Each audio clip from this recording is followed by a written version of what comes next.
Égalité professionnelle, parentalité, stéréotypes de genre ou encore pépites sexistes entendues ou vécues en entreprise, depuis un bout de temps, j'avais très envie de vous proposer un épisode tourné vers ces sujets de société qui vous concernent toutes, mesdames, que vous soyez étudiantes, diplômées, jeunes ou moins jeunes actives.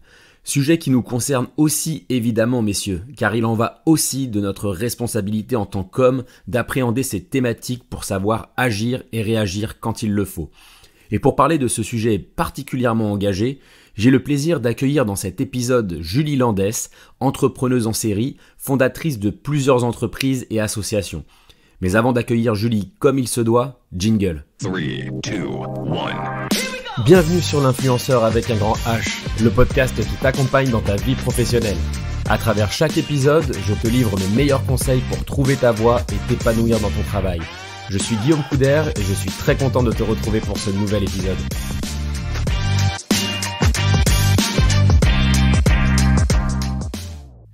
Salut Julie. Bonjour Guillaume. Je suis très content de t'avoir sur ce nouvel épisode de l'influenceur avec un grand H. Du coup, tu es une entrepreneuse en série. J'imagine que ta chanson préférée, c'est Work, Work, Work, Work, Work de Rihanna.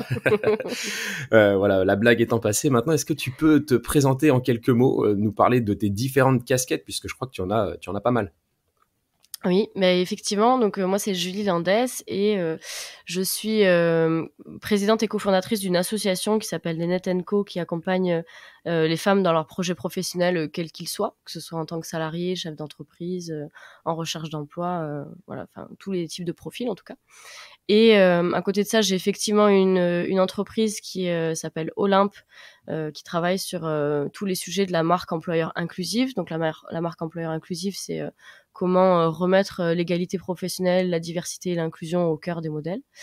Et une troisième entreprise qui s'appelle The Seed Crew, qui est un studio de jeux vidéo qui crée des jeux vidéo de sensibilisation aux différents types de discrimination.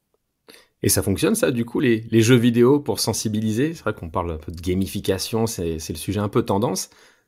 Mais ça fonctionne bien, oui. Ça fonctionne bien parce que ça a l'avantage en fait de te permettre de jouer un rôle, de pas jouer le tien. Et du coup, c'est vrai que sur la sensibilisation, sur les discriminations, des fois c'est difficile en fait de s'apercevoir que on a des comportements discriminants et ça peut être culpabilisant. Là, le fait de jouer un rôle, le rôle d'un autre personnage qui va donner des réponses qui ne sont pas forcément les tiennes ou celles que tu oserais pas dire dans la réalité, du coup ça te permet de prendre un petit peu plus de recul sur la discrimination en général et du coup de peut-être mettre en lumière beaucoup plus facilement ces situations. Donc oui, ça Alors marche. c'est vrai que c'est intéressant de trouver, d'identifier tous ces dispositifs qui permettent de lutter contre les discriminations. Et cet épisode, du coup, qu'on enregistre aujourd'hui, l'idée c'est de parler surtout de discrimination, des discriminations à l'égard des femmes et donc que ce soit des jeunes femmes, des femmes en situation professionnelle depuis des dizaines d'années. En tout cas, toutes les femmes peuvent être concernées par cet épisode. On va essayer de fournir quelques conseils utiles. Est-ce que, déjà, Julie, tu aurais des données un peu chiffrées, des statistiques qui pourraient être intéressantes juste pour placer le contexte sur le sujet? Ouais. Aujourd'hui, ce qu'on peut dire déjà sur l'égalité professionnelle entre les femmes et les hommes au travail, donc c'est pas trop ça, même si on voit que les choses elles avancent quand même plutôt bien. On est aujourd'hui sur par exemple sur les temps partiels qui sont occupés quasiment à 80% par des femmes, puisque pour la plupart ça va être en raison de le fait qu'elles ont des enfants ou ce genre de situation-là. Parce que c'est là qu'on les attend, hein, c'est pas forcément que des temps partiels de choix, on va dire. Souvent, en fait, on va avoir, du coup, pour des couples hétérosexuels qui vont avoir, du coup, l'homme qui va gagner plus d'argent. Donc, quand il va être question de garder les enfants, est-ce que ça va remettre en question son salaire à lui? S'il a un plus haut salaire, non. Vu que les femmes ont des salaires qui sont qui sont moins importants que ceux des hommes. Du coup, c'est plus facile de dire finalement on va te faire toi passer en temps partiel pour que on puisse garder, on va dire, un niveau de vie correct pour le foyer. Et là, on creuse l'écart du coup. Ouais, là on creuse l'écart du coup de deux manières. Déjà d'une parce qu'elles ont un salaire qui est en général, d'accord, en général inférieurs à ceux des hommes. Et ensuite, dans tout ce qui va être lié à la parentalité, très souvent, on va plutôt rajouter cette casquette aux femmes plus facilement que aux hommes, même si c'est pas. Encore une fois, je vais dire plein de choses et je vais considérer que c'est des tendances globales. Ça s'applique évidemment pas à tout le monde, mais et du coup voilà. Donc aujourd'hui, tu as quasiment 80% des emplois qui sont à temps partiel qui sont occupés par des femmes. Tu vas avoir un taux d'emploi aujourd'hui qui va être inférieur entre les femmes et les hommes. On va compter 75% à peu près pour les hommes et 65% pour les femmes. En termes de rémunération, tu évoquais le sujet tout à l'heure. La rémunération aujourd'hui, elle est en moyenne du coup inférieure de quasiment 15%. Ah oui, entre d'accord. les femmes et les hommes. Et moi, j'ai entendu justement des choses comme quoi la rémunération, en tout cas l'écart de rémunération, se creusait au moment des grossesses et des congés maternité. Est-ce que c'est vrai ça ou... Ouais. Non seulement ça se creuse, après il y a des dispositifs en ce moment qui sont mis en place ou qui tendent à être mis en place par l'État pour justement éviter de creuser cet écart-là. Mais plus tu as d'enfants, plus l'écart de salaire se creuse entre les femmes et les hommes.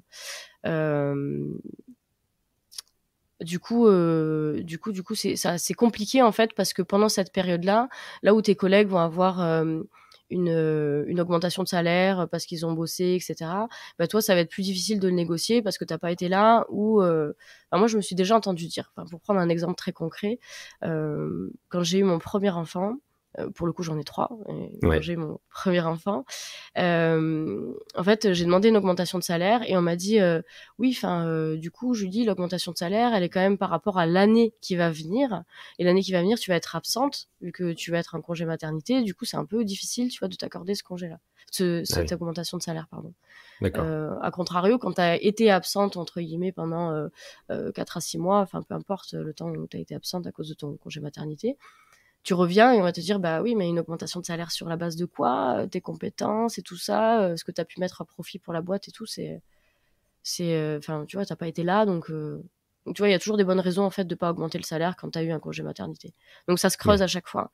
Ensuite, il y a un autre truc qui creuse cet écart-là, c'est qu'aujourd'hui, il y a quand même très peu d'éducation financière qui est apportée aux filles, aux jeunes filles, aux femmes.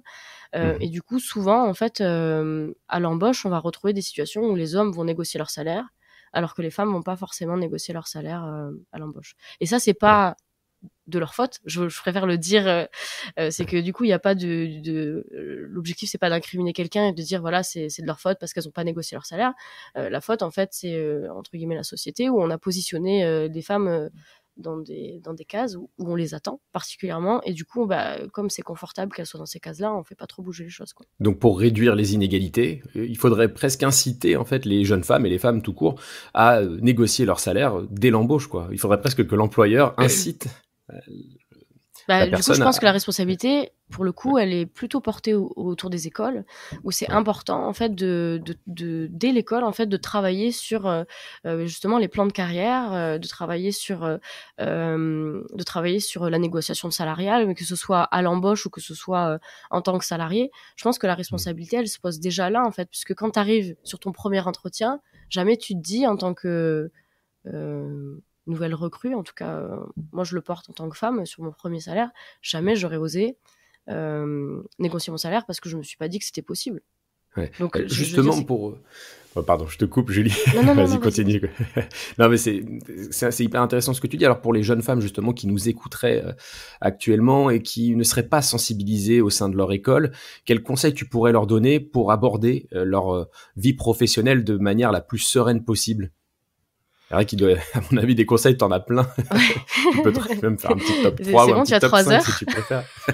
Non, là, ça va être un peu compliqué, mais on pourra enregistrer un deuxième épisode s'il le faut.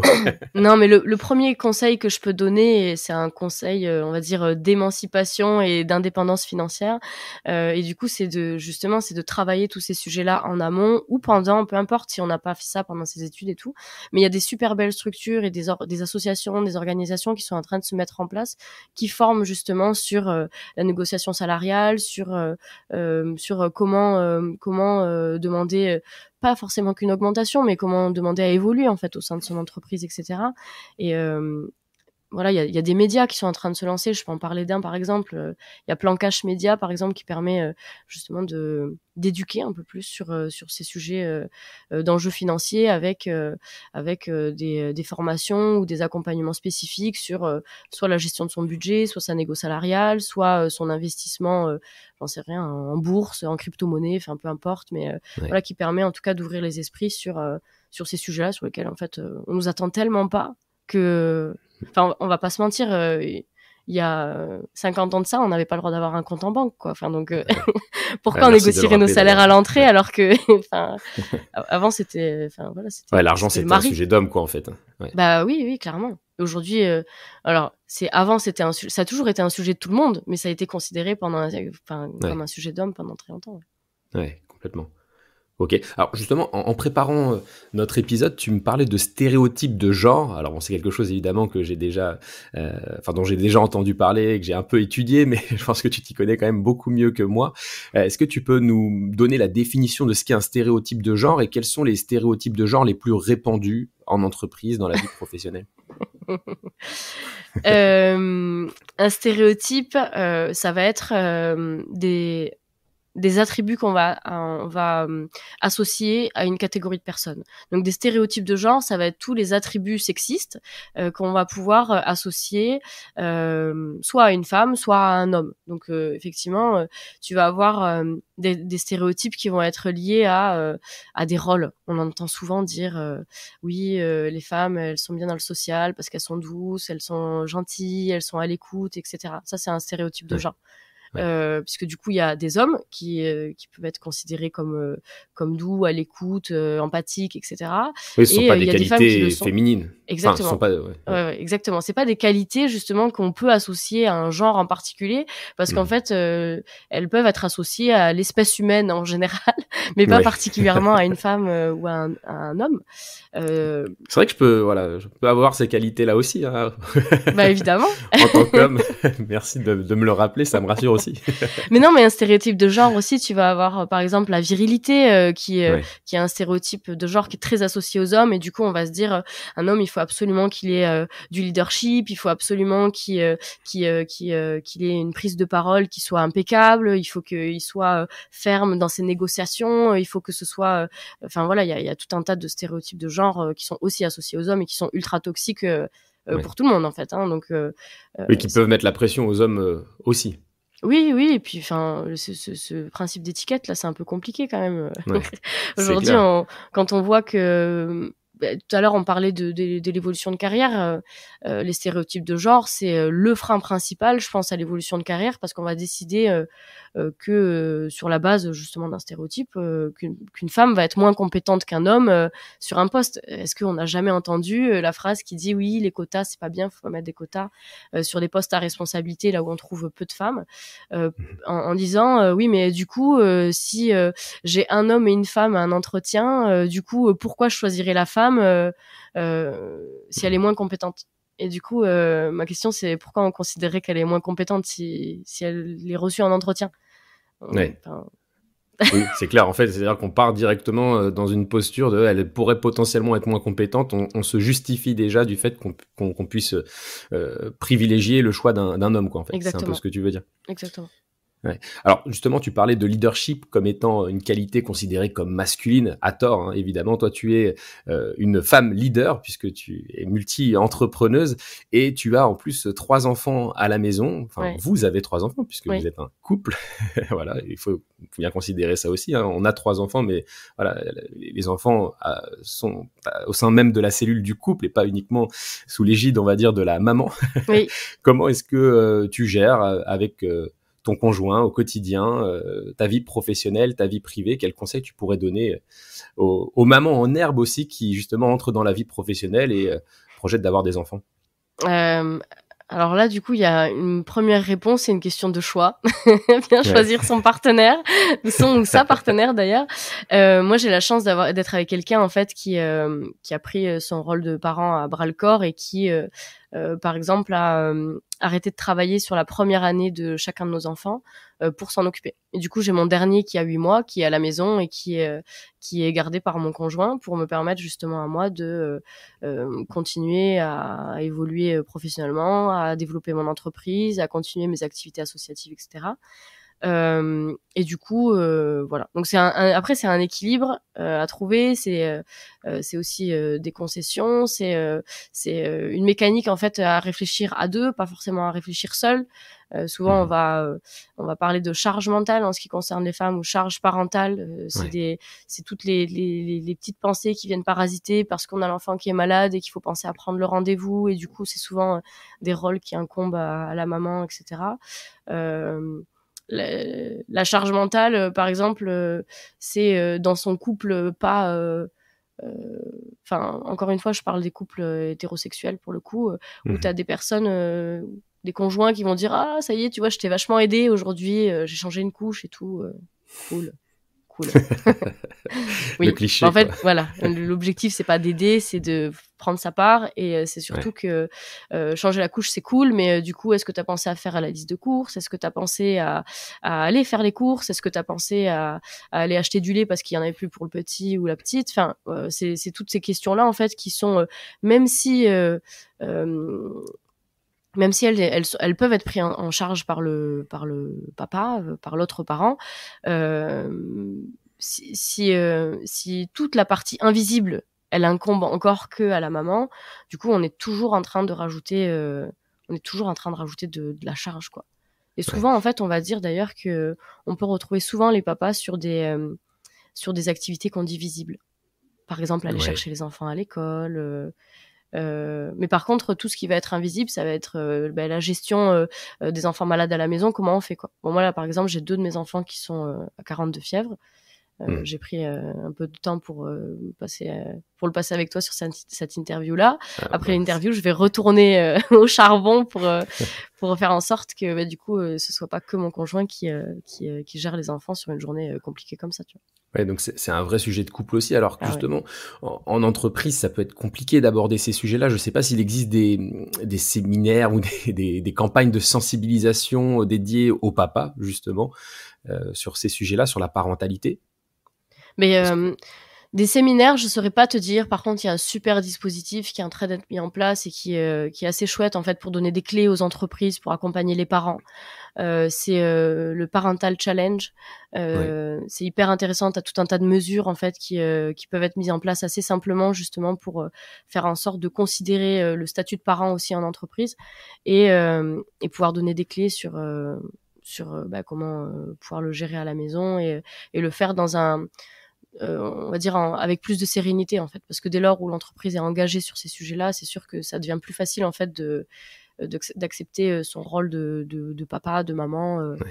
Tout à l'heure on parlait des stéréotypes de genre, mais comme on n'attend pas forcément les hommes, on va dire, dans leur rôle de parents, en fait, du coup on va avoir tendance à les juger s'ils le font. Tu vois, si par exemple il y en a un enfant malade, si c'est le papa qui pose un jour enfant malade, ma main a coupé qu'il y en a un qui va lui sortir un ou une qui va lui faire une réflexion sur le fait que ta femme elle est pas dispo. C'est ça, c'est très compliqué. Là justement, comment réagir face à ça? Alors quand on est un homme déjà, quand on est confronté à ce type de réflexion, on va dire, mais aussi et surtout quand on est une femme et qu'on a face à nous des gens qui nous sortent des sortes de petites pépites sexistes. Je sais qu'il y a un compte Instagram qui s'appelle Pépites sexistes. Comment est-ce qu'on réagit? À qui est-ce qu'on peut se confier? Est-ce qu'il y a des services dédiés au sein de l'entreprise auprès desquels on peut demander de l'aide? Oui, il y en a. Aujourd'hui, il n'y a jamais trop de bonnes réponses, en fait, par rapport à des situations sexistes. Des fois, le fait de ne pas répondre, ça peut être une super réponse à une situation. Il y a l'humour, il y a, on va dire, la réponse un peu éducative où tu viens de te poser sur des faits, sur quelque chose de rationnel pour répondre. Tu vas avoir des situations où tu vas éviter. Il y a d'autres situations où tu vas être assez passionné, c'est-à-dire que tu vois, tu vas répondre avec beaucoup d'émotion en disant reste à ta place, quoi. Enfin, et d'être peut-être un peu frontal aussi. Ou tu vas avoir justement des situations où le mieux c'est de pas répondre parce que tu vas donner de l'eau à un moulin qui va pas changer grand-chose, quoi. Aujourd'hui, ce qu'il faut quand même se dire, c'est que souvent, effectivement, tu as des cellules qui sont mises en place dans les entreprises. Et si c'est pas le cas, j'invite les entreprises à mettre en place une cellule pour justement accueillir tous ces retours, en fait.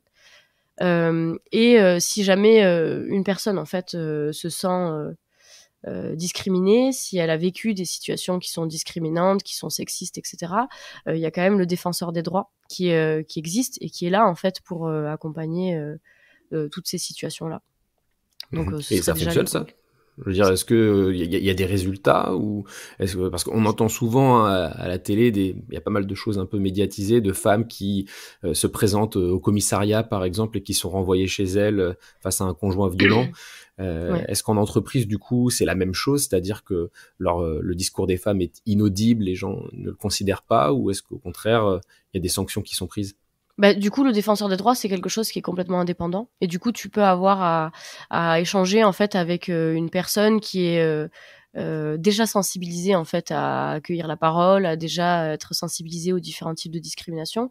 Et tu vas pouvoir avoir un œil juridique aussi sur qu'est-ce que tu peux faire dans ces situations-là. Du coup, j'ai envie de dire que dès lors où les personnes sont formées, c'est quand même beaucoup plus facile en fait de pouvoir partager cette information-là, de se sentir en sécurité et aussi de se sentir accompagné. Donc, à mon avis, c'est pas tout à fait la même chose que ce que tu peux vivre, tu vois, sur des violences intrafamiliales ou sur violences conjugales, par rapport à ces sujets. Mais en tout cas, je sais que le défenseur des droits par rapport aux discriminations qui sont vécues en entreprise est assez efficace, oui. C'est vraiment la première recommandation que je ferais. D'ailleurs, dans le cas où, par exemple, on a une entreprise où la direction, elle est pas très engagée sur ces sujets-là, ou si on va se confier et dire, voilà, j'ai vécu telle situation où on se moque de nous, parce que c'est aussi possible qu'on tourne à la dérision des situations qui sont ultra discriminantes. Je peux prendre des exemples, mais tu vois, si une collègue, là, on va être plutôt dans le cas d'agression sexuelle, tu vois, où un collègue va mettre la main aux fesses à une personne, tu vois, tu vas le dire à ta direction, et là, la direction, elle rigole en disant, ah, ça va, t'en fais des caisses. Bon, voilà. Il y a d'autres solutions, en fait. On n'est pas obligé de voir que en interne. Le défenseur des droits est quand même là pour accompagner, quoi. J'ai quand même le sentiment que les jeunes générations sont de plus en plus sensibles à ces sujets-là et viennent challenger les entreprises sur ce terrain de la diversité, de l'inclusion et voilà, de l'égalité. Du coup, est-ce que tu sens que ça évolue, que les pratiques des entreprises évoluent aussi, peut-être pour s'adapter dans un premier temps aux attentes des jeunes, mais aussi parce qu'elles y croient? Du coup, c'est vrai, je pense, que les jeunes sont de plus en plus sensibles à ces sujets de discrimination. Ça veut pas pour autant dire, tu vois, qu'ils peuvent cautionner tout, parce que encore une fois, ce sera un stéréotype qui dirait que tous les jeunes sont sensibilisés sur ce sujet-là. Par contre, c'est vrai que il y a une prise de conscience quand même globale de la société. Je pense que MeToo, ça a bouleversé, on va dire, pas mal de choses dans le secteur de façon en particulier, mais sur les autres secteurs. Ouais, je pense qu'il y a eu une grosse prise de conscience. Maintenant, est-ce qu'il y a vraiment des actions qui ont été mises en place, etc. Je sais pas. Par contre, je pense que les entreprises ont tout intérêt, en tout cas, à prendre ce sujet à bras le corps, parce que à défaut que ce soit que pour les jeunes, je pense qu'il y a beaucoup de personnes qui en ont marre en fait de ces différentes situations et d'être discriminées tout le temps sur tout un tas de sujets, que ce soit dans une réunion parce que j'ai pas le droit de parler, ou qu'on me coupe la parole sans arrêt, ou qu'on m'explique mon métier, ou tu vois, c'est tout un tas de situations en fait qui sont un ras-le-bol. Donc oui, les entreprises ont intérêt à s'engager sur ce sujet-là. Après, il y a des dispositifs, j'en parlais tout à l'heure, par exemple l'index EGAPRO qui vise à mettre en place une sorte de scoring pour faire en sorte que les entreprises s'engagent sur le sujet de l'égalité professionnelle, notamment sur le retour du congé maternité où on doit proposer une augmentation de salaire équivalente, ou sur les 10 plus hauts salaires. Il y a l'histoire des quotas qui ont été mis en place aussi sur les conseils d'administration et sur les comités de direction qui sont là aussi pour faire bouger les lignes. Maintenant, je pense qu'en dehors des choses et des dispositifs qui sont mis en place par l'État, les entreprises, elles doivent prendre à bras le corps ces sujets. Et bon, c'est pour ça que j'ai voulu créer Olympe, hein, c'est d'agir aux côtés des femmes, oui, par le biais des associations comme les Nénettes, etc. Mais la responsabilité, en fait, elle n'est pas portée par les femmes. Et c'est la société qui doit bouger. Et pour que la société bouge, il faut que les entreprises, et je parle des entreprises, mais je pourrais dire organisations, hein, parce que dans mes clients, j'ai beaucoup de services publics qui s'engagent en fait sur ces sujets-là de qualité de vie au travail en tant que femme. Je trouve ça hyper intéressant justement le sujet de la responsabilité, cette responsabilité qui n'incombe pas aux femmes mais aux entreprises. J'ai eu ce débat-là alors sur un autre sujet de discrimination, c'est-à-dire le fait de mettre une photo sur son CV ou d'indiquer son adresse ou son prénom et son nom tout simplement. Et moi c'est vrai que ça me choque un petit peu de se dire qu'on ne doit pas mettre son CV sous peur d'être discriminé, mais à mon sens en tout cas la responsabilité elle incombe à l'employeur, elle incombe pas au candidat. Pour le candidat c'est déjà un stress énorme que de postuler, que de chercher un emploi. Si en plus il doit stresser du fait que le recruteur potentiellement pourrait le discriminer, c'est quand même assez compliqué. Donc ce constat il vaut aussi pour les femmes. Faut pas avoir peur de l'entreprise. Faut peut-être, je sais pas quel conseil tu pourrais donner justement, quelle posture adopter quand on est une femme. Est-ce qu'on doit craindre son futur employeur ou est-ce qu'au contraire il y a des choses à mettre en place pour être en position de force?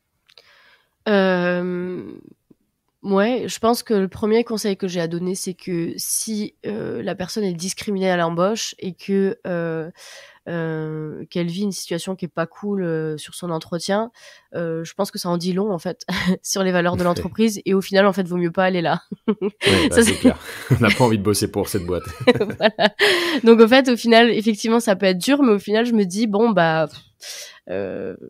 je préfère pas bosser là en fait que de bosser ici et du coup d'être continué de continuer tu vois de cette espèce de cercle vicieux de discrimination ou d'entreprise pas sympa quoi donc en vrai quand il y a cette situation là effectivement j'irai pas quoi. Sur le sujet de la photo, sur le sujet de l'adresse, sur le sujet de l'âge aussi, puisque les discriminations, tu t'en as sur tout un tas de sujets, hein. L'âge, la provenance sociale. Oui. Tous les sujets sont discriminants en fait. Exactement. Tous ces sujets-là sont des sujets de discrimination potentielle. Donc, si la personne n'est pas à l'aise avec, qu'elle le mette pas en fait, parce que l'idée c'est pas de se mettre dans une situation qui est pas ok sur un entretien ou sur un recrutement. Maintenant, je pense aussi et j'y mets un accent particulier en tout cas de mon côté moi sur mes accompagnements, c'est qu'aujourd'hui le recrutement classique comment le dire poliment il doit changer. Il doit changer. Je pense qu'aujourd'hui on a affaire à une société qui évolue et il y a tout un tas de choses en fait qui devraient pouvoir évoluer pour recréer un cadre de travail agréable, mais on parle de marque employeur, ça commence avant même le premier rendez-vous de recrutement. La marque employeur, ça commence quand tu connais pas encore l'entreprise, quoi. Dès que tu vas avoir les premières informations pour la connaître. Donc je me dis, tu vois, si tu mets déjà tout en œuvre dès ton processus de recrutement pour justement faire en sorte que tu proposes quelque chose d'un peu différenciant, d'un peu sympa, etc. Je crois que ça peut aussi en dire long sur ce que tu as envie de mettre en place dans ta boîte, quoi. Donc, c'est ça. Donc, le conseil aux candidats, aux candidates même en particulier, c'est lors de cette phase de découverte de l'entreprise, de bien cerner les éléments qui prouveraient que l'entreprise est suffisamment inclusive, qu'elle prône l'égalité des sexes, etc. Oui. Et le deuxième conseil, je pense que ce serait de dire que faut pas attendre de répondre à 80% d'une offre d'emploi pour postuler, parce que déjà vous allez vous faire chier. Si vous correspondez déjà à tous les critères, vous n'allez pas avoir grand-chose à apprendre. C'est clair. Donc du coup, de plutôt se dire répondez à 40% des critères et proposez à l'entreprise de grandir avec elle sur d'autres sujets, de faire évoluer vos compétences, parce que du coup c'est là où vous allez pouvoir vous enrichir aussi l'entreprise avec les compétences que vous avez déjà acquises évidemment, et puis voilà, enfin globalement quand tu réponds à 80% des critères, ça veut dire que t'es déjà dans ta zone de confort, tu vois. Ouais, Donc c'est clair, 80%, ça dépend c'est déjà beaucoup. de là où tu poses enfin tu vois, là où tu mets le curseur en fait.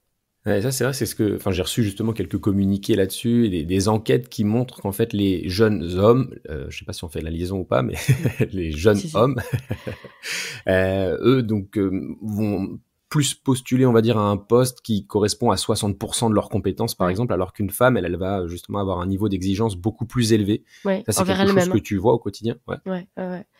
Il y a ce syndrome de l'imposteur, j'aime bien, il fallait Ouais. absolument que je le place celui-ci parce qu'on en parle beaucoup en ce moment. Est-ce que c'est quelque chose que tu vois Ouais. régulièrement? Alors moi, j'aime pas le genrer, du coup, je l'appelle le syndrome d'imposture. Tu vois, comme ça évite de yes. mettre la responsabilité sur quelqu'un encore.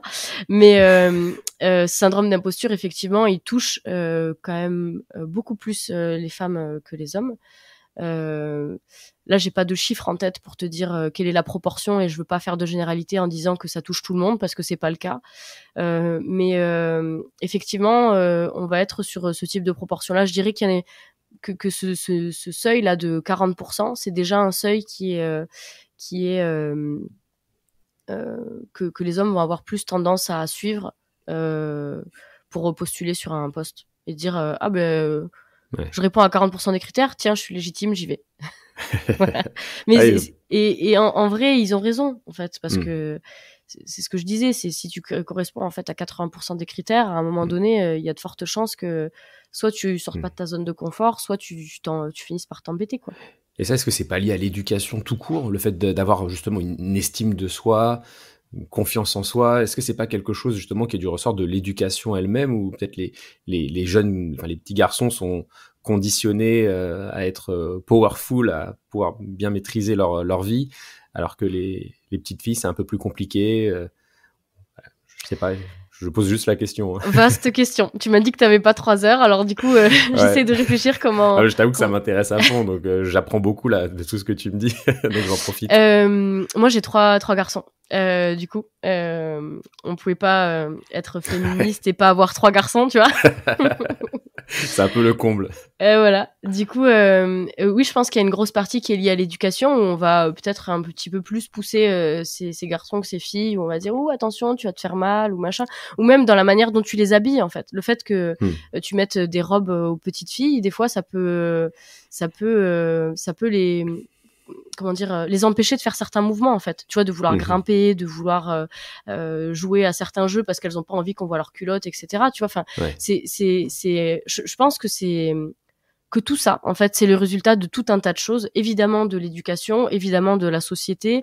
Quand tu sais qu'aujourd'hui l'espace public il est bien souvent pensé par des hommes pour des hommes, et que du coup ça va être beaucoup plus difficile, j'en sais rien, les toilettes, il a été prouvé que les toilettes publiques, elles ont été mises à des endroits où c'est plus facile d'accès pour des hommes que pour des femmes, tu vois. Enfin, c'est ridicule. On en est en fait à un point où effectivement tout se joue dans la société pour que au moment où tu rentres dans ta vie professionnelle, t'aies déjà plusieurs handicaps en fait. Et après, je peux pas dire comment tu peux concrètement faire en sorte que ça change, tu vois, au sein des foyers, puisque du coup ces stéréotypes de genre ils nous collent à la peau dès la plus tendre enfance, tu vois, ou ne serait-ce que quand nos parents vont faire des projections sur le métier qu'on fera plus tard, ou quand ou des activités sportives que tu vas pouvoir faire, ou de la situation familiale sur laquelle tu peux rien y faire en fait, de là où tu nais, là où tu vas grandir, il y a tout un tas de choses en fait qui sont en dehors de ta volonté, mais de ton champ d'action en fait. Tout ça, t'en es pas responsable. Là aujourd'hui, pourquoi moi j'interviens dans les organisations et tout ça, c'est pour faire en sorte que finalement j'ai pas la possibilité de faire en sorte que ça change avant, donc essayons de faire en sorte que ça change maintenant, en fait, que ça change dans les organisations, que ça change pour les personnes, et c'est pour ça qu'on sensibilise et qu'on fait en sorte que, encore une fois, sans culpabiliser les gens, juste en leur disant, voilà, t'as cette possibilité-là, tu pourrais progresser sur ce sujet-là, qu'est-ce que t'en penses, tu vois? Est-ce que c'est ok pour toi? Est-ce que t'en as envie? Parce qu'il y a aussi ça, c'est à un moment donné, est-ce que t'as vraiment envie de... Tu vois, par exemple, il y a des personnes qui veulent... des femmes, par exemple, qui veulent être mères au foyer. En fait, c'est ultra ok d'être mère au foyer. Il n'y a pas de sujet sur oui, il faut qu'elles travaillent, il faut qu'elles cravachent, il faut qu'elles gagnent leur vie, il faut qu'elles soient indépendantes financièrement, etc. Non, l'idée de tout ça, en fait, c'est de pouvoir donner le choix aux gens. Juste ça. Bah oui. On peut d'ailleurs être père au foyer aussi. Exactement. Sans avoir honte et sans avoir peur, on va dire, de prendre des remarques un peu insidieuses. Mais je te donne l'exemple de quelqu'un que j'ai rencontré assez récemment, enfin récemment, c'était il y a un peu moins d'1 an, qui m'a dit, moi je suis à temps partiel, je suis directeur d'une usine, et en fait on m'a dit de pas le dire. Ouais. On m'a dit de pas le dire. Genre, il est à temps partiel, et on lui a dit de pas le dire parce que du coup ça faisait mauvais genre, ou parce que l'image que ça donnait, voilà, tu comprends, c'est compliqué, etc. Enfin, on en est là, quoi. Ouais, c'est chaud. Moi, je pense que je dirais encore plus fort, quoi. Oui. Et puis, c'était dans une grande entreprise, tu vois. Donc, tu te dis, aujourd'hui, on se dit, les grandes entreprises, elles ont conscience des choses et tout, et elles sont en train de faire les choses pour changer. C'est chouette, mais on n'y est pas encore, tu vois. Donc, il y a encore du chemin à parcourir. Bah écoute, merci beaucoup, Julie. En tout cas, j'espère que ce podcast permettra aussi d'éveiller les consciences, et j'encourage fortement les entreprises qui peuvent nous écouter, ou même des talents, des jeunes femmes, à te contacter directement si ces personnes-là veulent mettre en place des choses concrètes. C'était super intéressant. Voilà, je pense qu'on aurait pu passer, comme tu le disais, 3 heures. Malheureusement, le temps nous est forcément compté. N'hésitez pas à réagir à ce podcast avec des petits commentaires, en partageant vos anecdotes, vos témoignages. Ce sera hyper intéressant, hyper riche. Et bah voilà, on continue, on avance sur ce sujet, et voilà, j'ai appris beaucoup de choses. Merci beaucoup, Julie. Bah top, merci beaucoup, Guillaume, et du coup merci aussi d'avoir pu mettre la lumière sur ce sujet-là. Bah, avec grand plaisir. À très bientôt. À très bientôt. 3, 2, 1. L'influenceur avec un grand H, c'est fini pour aujourd'hui. Merci d'avoir écouté cet épisode, j'espère évidemment qu'il t'a plu. Si tel est le cas, n'hésite pas à t'abonner pour ne pas louper le prochain. À bientôt.